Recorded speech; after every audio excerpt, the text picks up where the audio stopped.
söyle neyleyim, ölümden ağır bu derdi kime söyleyeyim?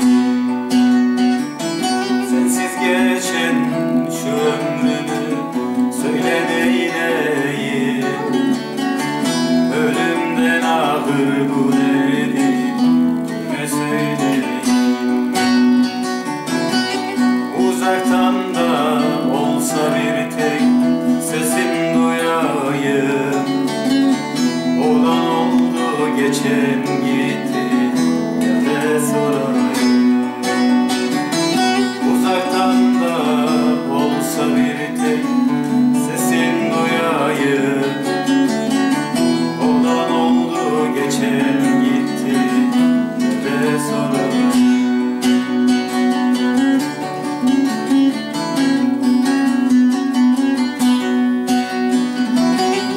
Canın olayım, gülüm, bahın alayım, seni son kez gören sonra yalan olayım.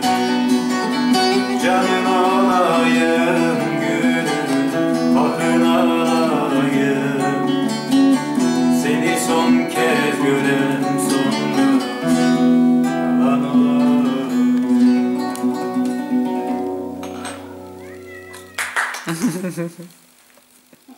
Durdurdun değil mi?